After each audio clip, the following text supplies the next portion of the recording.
कांकेर के जंगल कहीं मानव जीवन के लिए मुसीबत ना बन जाए, इसलिए ज्यादा से ज्यादा पेड़ लगाए जाना जरूरी है ताकि आने वाली पीढ़ियों को शुद्ध जलवायु नसीब हो सके। इसी मंशा के साथ दैनिक भास्कर द्वारा चलाया जा रहा पौधे अपने परिजन अभियान जारी है। सुरक्षित स्थानों पर नीम के पौधे रोपे जा रहे हैं। प्रकृति प्रेमी इस अभियान में महत्वपूर्ण भूमिका निभा रहे हैं।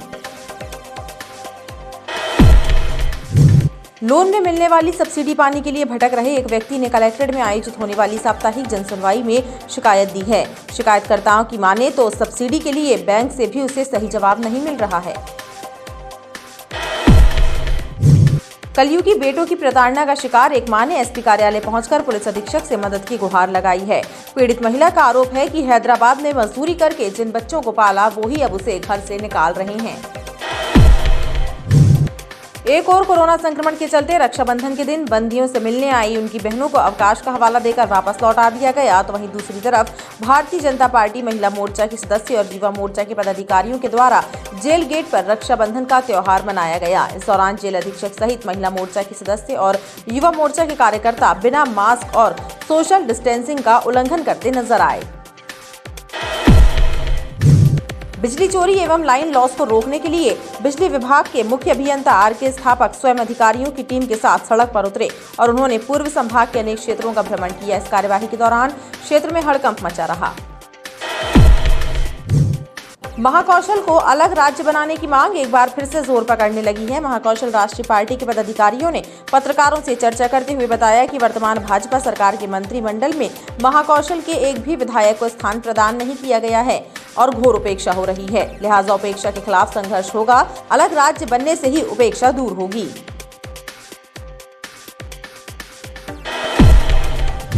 स्थायी वारंटियों की गिरफ्तारी के लिए जीआरपी ने कमर कस ली है और खास मुहिम के तहत वारंटियों की तामीली करवाते हुए उनकी गिरफ्तारी कर न्यायालय में पेश किया जा रहा है। खेरमाई निवासी 12 वर्षीय बालक को मांडवा बस्ती ले जाकर उसके साथ अप्राकृतिक कृत्य करने का प्रयास करने वाले आरोपी को पुलिस ने गिरफ्तार कर लिया है। पुलिस के अनुसार आरोपी के विरुद्ध कोतवाली थाने में चाकूबाजी, मारपीट के भी मामले दर्ज हैं। बरगी पुलिस ने पुरानी कलारी के पास स्थित एक होटल में दबिश देकर 60,000 कीमत की 45 पाव अंग्रेजी और 473 पाव देशी शराब जब्त कर 2 आरोपियों को गिरफ्तार किया है। सिंधी समाज के आराध्य देव श्री झूलेलाल की आराधना के 40वां व्रत का समापन धार्मिक कार्यक्रमों के आयोजन और बहराणा साहब के पूजन के साथ हुआ।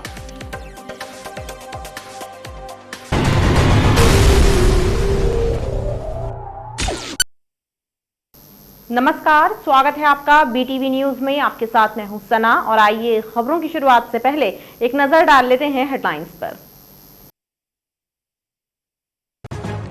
भाजपा महिला मोर्चा और भाजपा कार्यकर्ताओं ने जेल प्रहरियों के साथ मनाया रक्षाबंधन का पर्व। इस दौरान सोशल डिस्टेंसिंग का नहीं हुआ पालन।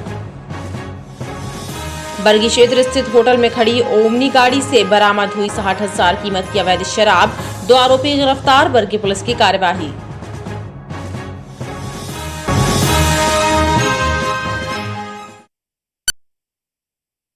लोन में मिलने वाली सब्सिडी पाने के लिए भटक रहे एक व्यक्ति ने कलेक्ट्रेट में आयोजित होने वाली साप्ताहिक जनसुनवाई में शिकायत दी है। शिकायतकर्ता की माने तो सब्सिडी के लिए बैंक से भी उसे सही जवाब नहीं मिल रहा है। कलेक्ट्रेट में आयोजित जनसुनवाई में पहुंचे जसविंदर सिंह ने बताया कि उनके द्वारा बैंक से 10 लाख रुपए का लोन लिया गया था और वर्ष 2017 में 1 लाख की सब्सिडी उन्हें दी गई थी, लेकिन 1 लाख की सब्सिडी के लिए उन्हें भटकाया जा रहा है। मेरा विजय बैंक में खाता बच्चे का लोन लिया था 10 लाख रुपए, जिसमें से मेरी 2 लाख की सब्सिडी मिलनी थी। 1 लाख की सब्सिडी मेरी 2017 में शायद आई हुई है चेक के थ्रू, और 1 लाख की सब्सिडी के लिए मैं बैंक के चक्कर लगा रहा हूँ। तो मेरी सब्सिडी और मेरा 1 लाख की सब्सिडी मुझे नहीं मिल रही है और मैं यहाँ आना पड़ा है कलेक्टर साहब के पास। और मेरा सब्सिडी इंटरेस्ट भी है, वो भी 2018 से मुझे प्राप्त नहीं हुआ। मैं चक्कर लगा के थक गया, इसलिए मैं आ गया। वहीं अपनी बेटी का एडमिशन मॉडल स्कूल में करवाने के लिए कलेक्टर से मदद मांगने पहुंची सरिता जैन ने बताया कि उनके पति का देहांत हो गया है और अब छोटी बेटी की शिक्षा के लिए वो परेशान है, लिहाजा कलेक्टर से मदद की दरकार है। मुझे अपनी बच्ची का एडमिशन मॉडल स्कूल में करवाना है, क्योंकि रिजल्ट लेट आया CBSE पैटर्न का, इसलिए हम जब स्कूल गए तो उन्होंने बोला कि 12 तारीख को इसकी डेट निकल चुकी है, तो उन्होंने फॉर्म हमारा आवेदन लेने से मना कर दिया, क्योंकि पहले हम आवेदन 9वीं क्लास के आधार पे जमा कर चुकी थी।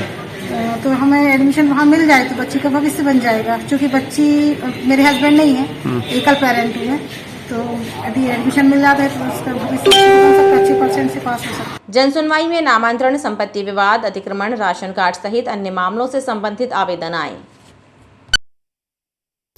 कलयुगी बेटों की प्रताड़ना का शिकार एक मां ने एसपी कार्यालय पहुंचकर पुलिस अधीक्षक से मदद की गुहार लगाई है। पीड़ित महिला का आरोप है कि हैदराबाद में मजदूरी करके जिन बच्चों को पाला वही अब उसे घर से निकाल रहे हैं। एसपी कार्यालय में आयोजित हुई जनसुनवाई में पहुंची अनीता ठाकुर ने पुलिस अधीक्षक के नाम एक आवेदन देकर अपने कलयुगी बेटे बहू अनीता की माने तो हैदराबाद में मजदूरी करके उसने अपने बच्चों को पढ़ाया, लेकिन अब सास के देहांत के बाद जब वो वापस लौटी तो बेटे बहू उसे घर में रखने से इनकार कर रहे हैं।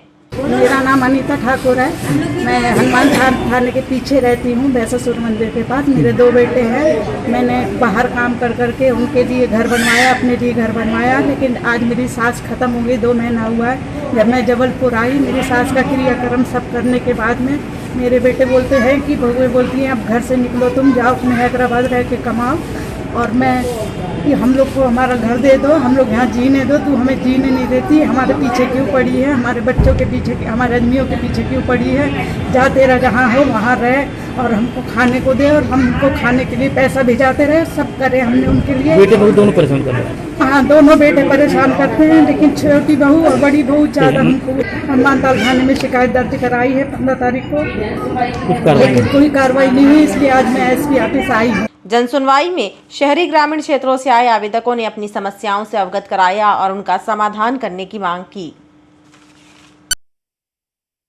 एक और कोरोना संक्रमण के चलते रक्षाबंधन के दिन बंदियों से मिलने आई उनकी बहनों को अवकाश का हवाला देकर वापस लौटा दिया गया, तो वहीं दूसरी तरफ भारतीय जनता पार्टी महिला मोर्चा की सदस्य और युवा मोर्चा के पदाधिकारियों के द्वारा जेल गेट पर रक्षाबंधन का त्योहार मनाया गया। इस दौरान जेल अधीक्षक सहित महिला मोर्चा के सदस्य और युवा मोर्चा के कार्यकर्ता बिना मास्क के और सोशल डिस्टेंसिंग का उल्लंघन करते नजर आए। भारतीय जनता पार्टी महिला मोर्चा और भारतीय जनता युवा मोर्चा के सदस्यों ने जेल पहुंचकर रक्षाबंधन का पर्व मनाया।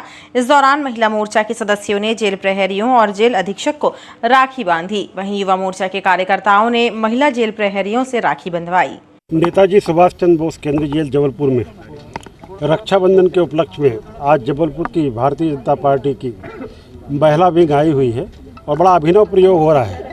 जेल के अधिकारी कर्मचारियों को उन्होंने रक्षाबंधन बांधा है और हमारे जेल की जो महिला स्टाफ है उन्होंने भारतीय जनता पार्टी के जितने भी कार्यकर्ता आए हैं उनको राखी बांधी है। ये प्रशासन का और राजनीतिक संगठन का बहुत अच्छा मिलाप हुआ है। मैं इस अवसर पर पूरी बहनों को बहुत शुभकामनाएं देता हूं और अपेक्षा करता हूं कि ऐसा ही अपनापन और सौहार्द बना रहेगा। सेंट्रल जेल में रक्षाबंधन का कार्यक्रम हम सब भाई बहनों ने मिलकर आयोजित किया है और निश्चित रूप से मेरी आज तक की यात्रा में मेरे भाइयों का जो प्यार और सहयोग मेरे साथ रहा है वही मेरी संपदा है, वही मेरी शक्ति है और वही मेरी ताकत है। आज यहाँ पर भी हम सब ने एकत्र आकर यहाँ पे भाइयों और बहनों को साथ में लेकर रक्षाबंधन का कार्यक्रम बनाया है और रक्षा का संकल्प भी लिया है। और हमारे ये जो योद्धा हैं, ये जो वॉरियर्स हैं, हम सब साथ में मिलकर कोरोना की ये जो 3rd वेव आने की संभावना बन रही है, ईश्वर करे ना आए, लेकिन यदि आती है तो उसमें भी हम वॉरियर बनकर अपने राष्ट्र की रक्षा करने का संकल्प लेते हैं। रक्षाबंधन के पावन अवसर पर आज केंद्रीय जेल जबलपुर में हमारी बहनों ने, साथ ही जो हमारी बहनें जो पुलिस में हैं और जेल में जो पदस्थ हैं, उनके आज उन्होंने रक्षाबंधन का त्यौहार हम सब लोगों के साथ मनाया है। उन्होंने पवित्र राखी हम सब लोगों के हाथों में बांधी है और हमने भी संकल्प लिया है कि जीवन के अंतिम क्षण तक बहनों के लिए हमेशा हम सब लोग पूरे प्रयास करेंगे, पूरे मनोयोग से उनके साथ हमेशा खड़े रहेंगे।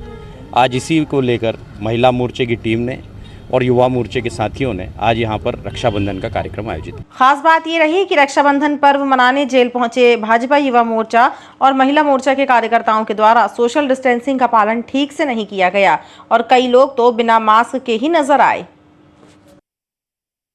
बिजली चोरी और लाइन लॉसेस रोकने के लिए बिजली विभाग के मुख्य अभियंता आर.के. स्थापक स्वयं अधिकारियों की टीम के साथ सड़क पर उतरे और उन्होंने पूर्व संभाग के अनेक क्षेत्रों का भ्रमण किया। इस कार्यवाही के दौरान क्षेत्र में हड़कंप मचा रहा। ऊर्जा विभाग के प्रमुख सचिव संजय दुबे द्वारा गत दिवस लाइन लॉस कम करने की अधिकारियों को हिदायत दी गई है, जिसके चलते पूर्व क्षेत्र विद्युत वितरण कंपनी के चीफ इंजीनियर आर.के. स्थापक ने सिटी सर्किल के पूर्व संभाग के कई क्षेत्रों का भ्रमण कर विद्युत चोरियां पकड़ी और संबंधित अधिकारियों को जमकर फटकार लगाई।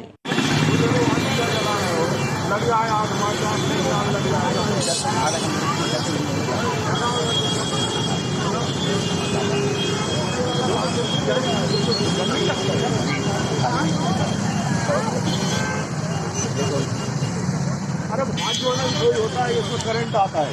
हाँ, जान भी जा सकती है। मुख्य अभियंता आर.के. स्थापक ने बताया कि पूर्व संभाग के जोन क्रमांक 1 के हाई लॉस वाले रीडर चिन्हित किए गए हैं और वहां 6 टीमें बनाकर जांच कराई जा रही हैं। जांच के दौरान ये भी चेक किया जा रहा है कि लाइन लॉस का कारण क्या है।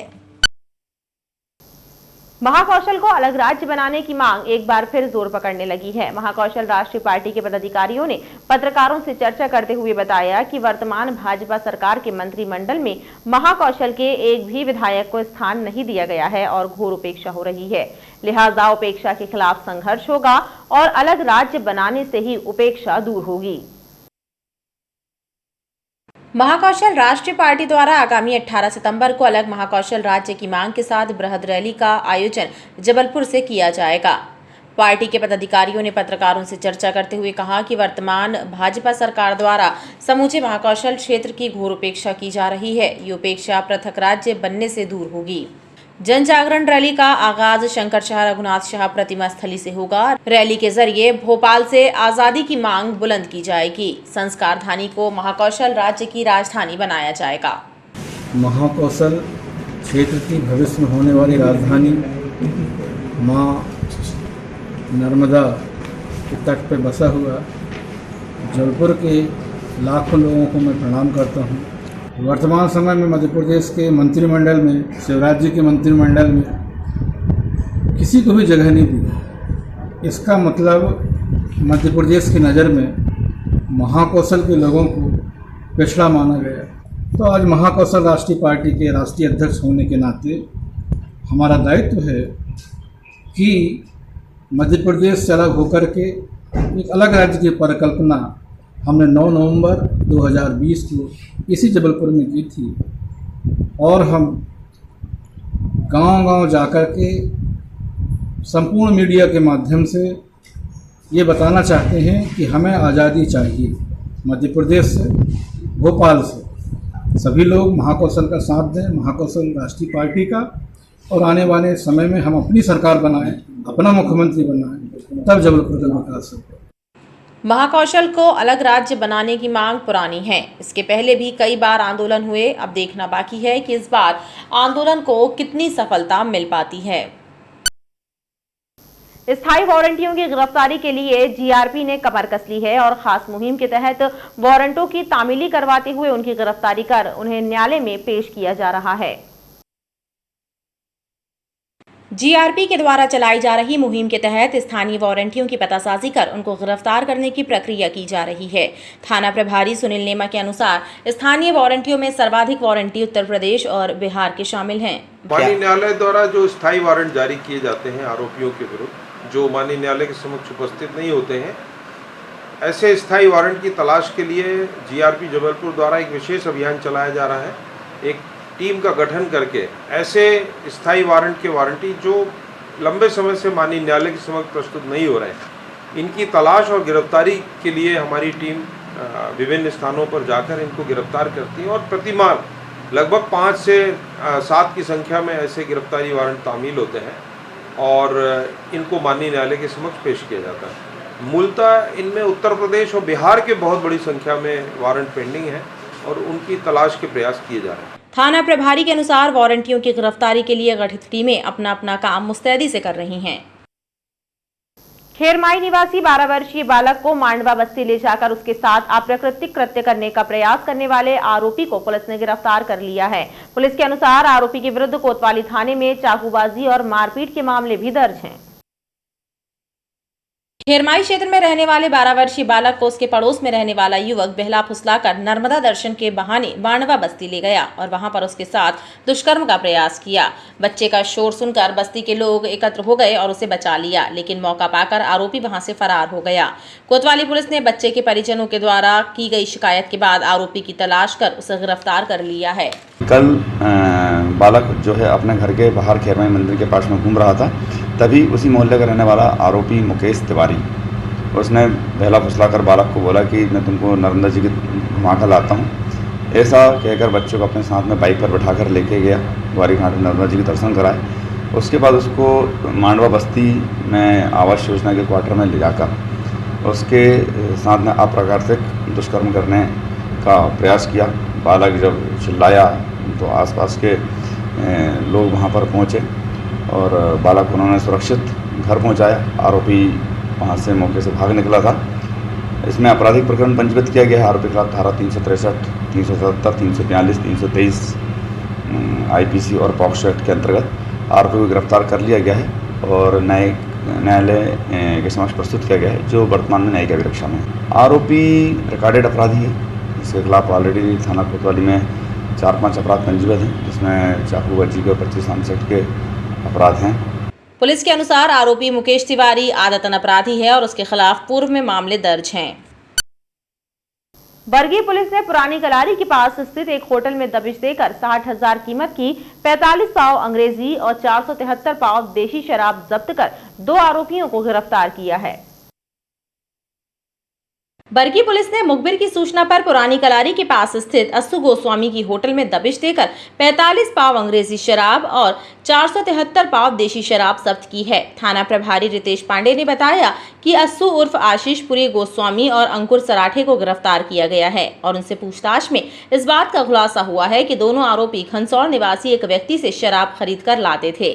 वहीं देशी शराब की पाव की बोतल पर सिवनी और अंग्रेजी शराब पर खरगोन लिखा हुआ था, जिसकी जांच पुलिस द्वारा की जा रही है। बताया जा रहा है कि अस्सू उर्फ आशीष आपराधिक प्रवृत्ति का है और उसके विरुद्ध 1 दर्जन से ज्यादा मामले दर्ज हैं। थाना प्रभारी बरगी और बरगी नगर चौकी प्रभारी द्वारा एक अवैध शराब पे कार्रवाई की गई है। एक मारुति ओमनी कार पे करीब 10 पेटी शराब पकड़ी गई है। 2 आरोपी भी गिरफ्तार किए गए हैं मारुति ओमनी से। दोनों बरगी नगर के रहने वाले हैं और प्रकरण पंजीबद्ध करके इस पर शीघ्र ही वैधानिक कार्रवाई की जाए। सर लगभग कितनी शराब पकड़ी गई? करीब 10 पेटी शराब है, उसमें मसाला प्लेन और कुछ अंग्रेजी शराब भी है। अब बाकी इन्वेस्टिगेशन में आएगा कि कहाँ से लेके आए। सर कितने आरोपी गिरफ्तार? 2 आरोपी गिरफ्तार किया गया।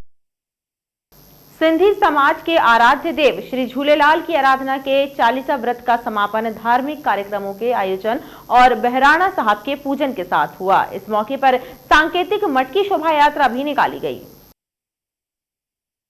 40वां व्रत महोत्सव के समापन अवसर पर भरतीपुर स्थित झूलेलाल मंदिर में भगवान झूलेलाल का विशेष पूजन किया गया। इस मौके पर कैंट विधायक अशोक रोहाणी भी मौजूद रहे और उन्होंने बताया कि कोरोना गाइडलाइन का पालन करते हुए मंदिर में धार्मिक कार्यक्रमों का आयोजन किया गया और भगवान से जन कल्याण की कामना की गई। समाज का एक पवित्र पर्व हमारे भाई और बहनें माताएं झूलन जी को याद करके 40 का व्रत रखते हैं और आज उसका व्रत का समापन है। निश्चित रूप से झूलेलाल जी को याद करते हुए देश की सुख समृद्धि के लिए, हमारे समाज की सुख समृद्धि के लिए यह कठिन तप हमारे भाई बहन रखते हैं। मैं सभी को बहुत बहुत शुभकामनाएं और बधाई देता हूं। समाज के सभी और सभी से, जबलपुर संस्कारधाम वासियों से अपील करता हूं कि 25 तारीख और 26 तारीख वैक्सीन का महाअभियान 2 दिन का चलने वाला है। उसमें जिनने अपना पहला डोज नहीं लगवाया है वो पहला डोज लगवाएं और जिनका ड्यू हो गया दूसरा डोज वो डोज जरूर लगाएं। वैक्सीन ही हमको कोरोना से सुरक्षित रख सकती है। व्रत के समापन अवसर पर इस बार सांकेतिक रूप से मटकी शोभा यात्रा निकाली गई। और खबरों का सिलसिला लगातार जारी रहेगा। आप देखते रहिए BTV न्यूज़।